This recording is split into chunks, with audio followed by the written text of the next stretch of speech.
పాకిస్తాన్తో కాల్పుల విరమణ ఒప్పందం కుదరడంతో ఐపీఎల్ నిర్వహణకు లైన్ క్లియర్ అయింది. ఈ నెలలోనే ఐపీఎల్ను పూర్తి చేయాలని బీసీసీఐ ప్లాన్ చేస్తోంది. ఇవాళ ఐపీఎల్ లీగ్ కౌన్సిల్ బోర్డు పెద్దల సమావేశం జరగనుంది. కేంద్ర ప్రభుత్వం పర్మిషన్ ఇస్తే 16వ తేదీ లేదా 17న ఐపీఎల్ ఆట తిరిగి ప్రారంభమయ్యే అవకాశం ఉంది. టోర్నమెంట్ను త్వరగా పూర్తి చేసేందుకు ఆలోచిస్తుండటంతో డబుల్ హెడర్ మ్యాచ్లు పెరిగే ఛాన్స్ ఉంది. ధర్మశాల మినహా అన్ని స్టేడియాల్లో మ్యాచ్ల నిర్వహణకు ప్లాన్లు చేస్తున్నట్టు తెలుస్తోంది. ముఖ్యంగా సౌత్ ఇండియాలోని హైదరాబాద్, చెన్నై, బెంగళూరు స్టేడియాలను షార్ట్ లిస్ట్లో ఉన్నట్టు అధికారిక వర్గాలు తెలిపాయి. డీటెయిల్స్ అనిల్ లైవ్ లో అందిస్తారు. అనిల్, ఐపీఎల్ రీస్టార్ట్ కు సంబంధించి అప్డేట్స్ ఏంటి? ఎస్ సూర్య, ఇప్పటికే ఈ భారత్ పాక్ కాల్పుల ఒప్పంద విరమణకు సంబంధించి మనకి నిన్ననే కొంత సమాచారం కూడా అంటే పూర్తిగా కూడా ముగిసింది. కాబట్టి సో దీనికి సంబంధించి ఐపీఎల్ 2025కి సంబంధించినటువంటి ప్లేయర్స్ ఎవరైతే ఏదైతే మొన్న ఢిల్లీ క్యాపిటల్స్ పంజాబ్ మధ్య మ్యాచ్ రద్దయిందో, సో దాని తర్వాత ఢిల్లీకి వచ్చినటువంటి ప్లేయర్స్ అంతా కూడా తమ దేశాలకు కొంతమంది వెళ్ళిపోయారు. సో వెంటనే వారందరినీ కూడా ఈ 10 ఫ్రాంచైజీలకు సంబంధించినటువంటి టీమ్ మెంబర్స్ కూడా మళ్ళీ తిరిగి రావాలి. సో దానికి సంబంధించి కూడా ఈ ఐపీఎల్ గవర్నింగ్ కౌన్సిల్ కూడా ఈరోజు సమావేశం కానుంది బీసీసీఐతో. ఎందుకంటే ఈ పూర్తిగా కూడా పరిస్థితులు సద్దుమణిగాయి కనుక సో ఈ నెలలోనే పూర్తిగా ఈ మే నెలలోనే ఐపీఎల్ పూర్తి చేయాలంటూ కూడా బీసీసీఐతో ఈరోజు అయితే చర్చలు జరపనుంది. సో పూర్తిగా ఇక్కడికి వచ్చేటువంటి స్టేడియాల్లో నిర్వహించాడు. మొదటగా ఈ పాక్ భారత్ కాల్పుల సంబంధించి ఇంకా కంటిన్యూ అవుతున్నటువంటి సమయంలో నిన్న ఏదైతే సౌత్ సిటీలో ఉన్నటువంటి హైదరాబాద్, చెన్నై, బెంగళూరుని ఆయా స్టేడియాలను ఎంపిక చేసి అక్కడే నిర్వహించాలా ప్లాన్ చేశారు. కానీ ఈ కాల్పుల ఒప్పంద విరమణకు సంబంధించి లేటెస్ట్ అప్డేట్స్ వచ్చాయి కాబట్టి ఎక్కడికక్కడ పరిస్థితులు సద్దుమణిగాయి కాబట్టి సో మొత్తం ఓవరాల్ స్టేడియాలో నిర్వహించాలా, భద్రతకు సంబంధించి కానీ అక్కడికి వచ్చేటువంటి ప్రేక్షకులకు, ప్లేయర్స్కి ఎలాంటి ఇబ్బందులు కలగకుండా ప్లాన్స్ అయితే చేస్తున్నారు. సో దీనిపై కూడా పూర్తిగా సమావేశమయ్యారు. అటు 10 ఫ్రాంచైజీలకు సంబంధించినటువంటి వారితో పాటు బీసీసీఐతో ఉన్నటువంటి పూర్తిగా ఈ 3 టీంలకు సంబంధించి అండ్ 3 ఇక్కడ ఉన్నటువంటి బీసీసీఐ, ఐపీఎల్ గవర్నింగ్ కౌన్సిల్తో పాటు 10 ఫ్రాంచైజీలకు సంబంధించిన ఓనర్లతో సమావేశం అవుతారు. అక్కడికి ఆ స్టేడియాల్లో కల్పించినటువంటి భద్రత తదుపరి పూర్తిగా కూడా అక్కడ ఏదైతే ఇప్పటికే గుజరాత్ టీంకి సంబంధించి అంటే ఈ విదేశీ ప్లేయర్లు ఎవరైతే ఉన్నారో ఎక్కువగా గుజరాత్ టీంకి సంబంధించినటువంటి 3 ప్లేయర్స్ ఇప్పటికే తమ దేశాలకు వెళ్ళిపోయారు. సో వారిని వెంటనే ఆ టీంకి సంబంధించినటువంటి ఫ్రాంచైజర్ కూడా వెంటనే భారత్కి రమ్మనాలి. సో ఇక్కడికి వచ్చిన తర్వాత మ్యాచ్లు కేంద్రం ఆదేశిస్తే ఈ నెల 16 లేదా 17న నిర్వహించాల్సినటువంటి అవకాశం కూడా ఉంటుంది. సో అందరూ అందుబాటులో ఉండాలంటూ కూడా చెప్తున్నారు. సో దీనికి సంబంధించి ఇప్పటికే వారంలోపు అంటే మనకు మొన్న 2 డేస్ బ్యాక్ అంటే నిన్న అధికారికంగా కూడా బీసీసీఐ మొన్న ప్రకటించింది కాబట్టి సో ఒక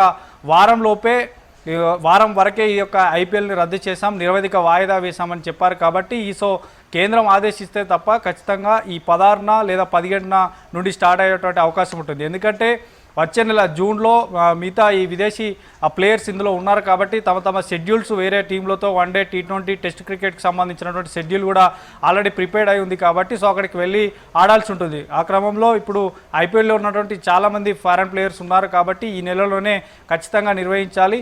వీలైతే మళ్ళీ ఏమైనా ఈ పరిస్థితులు ఇంకా చేంజ్ అయితే మళ్ళీ ఏమైనా ఈ కాల్పులకు సంబంధించి కానీ తర్వాత వీటికి సంబంధించి షెడ్యూల్లో ఆయా బార్డర్లో ఉన్నటువంటి రాష్ట్రాలు ఏదైతే నార్త్లో ఉన్నటువంటి స్టేట్స్లో పరిస్థితులు ఇంకా ఇదే కంటిన్యూ అవుతాయి తప్ప ఖచ్చితంగా సౌత్ స్టేటస్లో స్టేడియాలను పరిశీలించి అక్కడ ఎక్కువగా నిర్వహించి ఈ నెలలోనే పూర్తి చేయాల్సి ఉంటుంది. ఎందుకంటే ఇప్పటికే ఫారెన్ ప్లేయర్స్ కూడా ఇక్కడ ఉన్నటువంటి ఫారెన్ ప్లేయర్స్ కూడా విజ్ఞప్తి చేస్తున్నారు, మాకు నెక్స్ట్ మంత్లో ఇంకా షెడ్యూల్స్ ఉన్నాయి, సో మేము వెళ్ళిపోవాల్సి ఉంటుంది. కాబట్టి తుది నిర్ణయం తీసుకోవాల్సింది ఎక్కువ ఈ నెలలోనే పూర్తి చేసేందుకు కూడా అటు ఐపీఎల్ గవర్నమెంట్ కౌన్సిలింగ్ సంబంధించి కూడా మొగ్గు చూపుతుంది. సో మొత్తానికైతే ఇప్పటికే ప్లే ఆఫ్లో ఉన్నటువంటి టాప్ 4లో ఉన్నటువంటి Gujarat Titans, Royal Challengers Bengaluru, Punjab Kings, ముంబైస్ ఈ టాప్ 4లో ఉన్నాయి. సో మిగతా ప్లే ఆఫ్ ఛాన్సెస్ వదులుకున్నటువంటి టీమ్స్ కనుక చూస్తే Chennai Super Kings, Rajasthan Royals, Sunrisers Hyderabad ఇప్పటికే టేబుల్స్లో పాయింట్ల పట్టికలో చివరి స్థానంలో ఉన్నాయి. ప్లే ఆఫ్ ఛాన్స్ను కూడా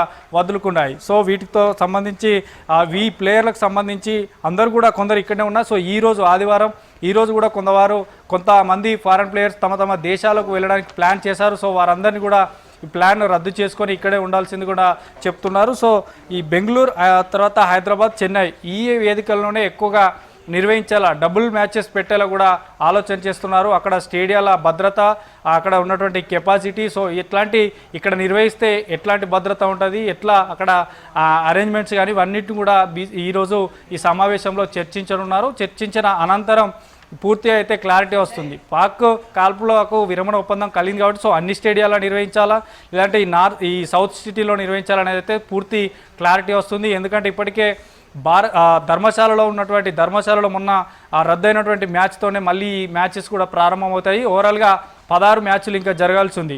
సో ధర్మశాలలో ఆ రోజు రద్దయినటువంటి match Delhi Capitals Punjab match ఆ మ్యాచ్ నుండే మళ్ళీ కంటిన్యూ అవుతుంది. ఇక ఇప్పటికే ప్లే ఆఫ్ పైన ఆశలు ఉన్నటువంటి ఢిల్లీకి మాత్రం ఇదొక ఈ సింధూర్ ఎఫెక్ట్, ఆపరేషన్ సింధూర్ ఎఫెక్ట్తో పాటు మొన్న ఉప్పల్ స్టేడియంలో జరిగినటువంటి వర్షం కూడా అడ్డంకి జరిగిందని చెప్పొచ్చు. సో ఢిల్లీ క్యాపిటల్స్ ఇంకా ఆ ప్లే ఆఫ్ ఆశలు ఉన్నాయి. ఢిల్లీ క్యాపిటల్స్తో పాటు మనకి రాయల్ ఛాలెంజ్ బెంగళూరు, తర్వాత పంజాబ్ ఇప్పటికీ 4 ఉన్నాయి. ప్లే ఆఫ్ ఆశలో మాత్రం ఢిల్లీ, కోల్కతా, లక్నో ఈ 3 టీమ్స్ మాత్రం ఇంకా ప్లే ఆఫ్ కోసం ఆశపడుతున్నాయి, ఇంకా పోరాటం చేస్తున్నాయి. ఈ 3 టీంలకు సంబంధించి కూడా ఈ ఏదైతే మళ్ళీ ఐపీఎల్ గవర్నింగ్ కౌన్సిల్ తీసుకున్నటువంటి సమావేశంలో ఎప్పుడెప్పుడు ఏ స్టేడియంలో ఏ తేదీలలో నిర్వహించాలనేది పూర్తిగా డీటెయిల్స్ తీసుకుంటారు. సో దీని ఈ మీటింగ్ అనంతరం అయితే పూర్తిగా క్లారిటీ వస్తుంది. సో మొత్తానికైతే భారత్కు సంబంధించి ఆపరేషన్ సింధూర్ మాత్రం ఐపీఎల్ ఎఫెక్ట్ పడిందని చెప్పాలి. అటు ఐపీఎల్కి సంబంధించినటువంటి ఐపీఎల్కి సంబంధించినటువంటి అఫీషియల్స్తో పాటు ప్లేయర్స్ కూడా పూర్తిగా ఏదైతే ఈ కాల్పులు జరిగిందో దానికి సంబంధించి సైన్యానికి మేము కట్టుబడి ఉంటాం, దేశానికి అండగా ఉంటాం. ఈ పరిస్థితుల్లో ఉద్రిక్తత పరిస్థితుల్లో ఈ ఐపీఎల్ నిర్వహించడం సబబు కాదంటూ కూడా రద్దు చేశారు, నిరవధిక వాయిదా వేశారు. ఎందుకంటే ఇట్లాంటి చర్యల్లో భాగంగా ఇప్పటికే సరిహద్దు రాష్ట్రాల్లో చాలా గందరగోళ పరిస్థితి ఉంది కాబట్టి ముందస్తు చర్యల్లో భాగంగా ఎక్కడ ఎలాంటి అవాంఛనీయ సంఘటనలు కానీ అక్కడ ఎలాంటి ఘటనలకు జరగక ముందే ముందస్తు చర్యల్లో భాగంగా వచ్చేటువంటి ప్రేక్షకులకు, ఎందుకంటే ఒక మ్యాచ్ జరుగుతుంది అక్కడికి ప్రేక్షకులతో పాటు రాజకీయ నాయకులు, సినీ సెలబ్రిటీస్ వస్తారు కాబట్టి ఏదేమైనా జరగచ్చు కాబట్టి అట్లాంటి ముందస్తు భాగంగానే ఈ నిరవధిక వాయిదా వేశారు. సో మొత్తానికైతే రాష్ట్ర సరిహద్దులో ఉన్నటువంటి జైపూర్ కానీ ధర్మశాల కానీ తర్వాత ఇక్కడ ఆ ఏరియాలో మొత్తం పంజాబ్ కానీ ఈ ఏరియాలో ప్రజలు మాత్రం ఇంకా కూడా అక్కడ కొంత పరిస్థితి ఇంకా సద్దుమనగలేదు. సో మొత్తానికైతే ఎక్కువగా ఈ సమావేశం అనంతరం అయితే ఒక పూర్తి క్లారిటీ వస్తుంది. అయితే సౌత్ సిటీలోనా లేదంటే భారతదేశ వ్యాప్తంగా ఉన్నటువంటి స్టేడియాల్లో నిర్వహించాలనేది అయితే ఒక కీలక నిర్ణయం తీసుకుంటారు. నిర్ణయం తీసుకునే వరకు కూడా ఫారెన్లో ఉన్నటువంటి ప్లేయర్స్ 10 టీంలో ఉన్నటువంటి ప్లేయర్స్ ఎవరెవరైతే తిరిగి తమ దేశాలకు వెళ్ళిపోయారో వారందరినీ కూడా వెనక్కి పిలిపించుకోవాలని చెప్తున్నారు. ఇప్పటికే గుజరాత్ టైటాన్స్ సంబంధించినటువంటి జోస్ బట్లర్ కూడా వెళ్ళిపోయినట్టు తెలుస్తుంది. సో ఇతనితో పాటు మరొక 2 కూడా తమ దేశానికి వెళ్ళిపోయినట్టు తెలుస్తుంది. సో వారందరినీ కూడా అందుబాటులో ఉంచాలని కూడా ప్లాన్ చేస్తున్నారు. సో ఇది ఐపీఎల్ గవర్నింగ్ కౌన్సిల్కి సంబంధించినటువంటి మీటింగ్ అనంతరం మాత్రం పూర్తిగా ఈ ఐపీఎల్కి సంబంధించి ఈ నెలలోనే పూర్తి చేయాలా, ఎక్కడెక్కడ పూర్తి చేయాలనేది మాత్రం కొంత క్లారిటీ రావాల్సి ఉంది. సూర్య.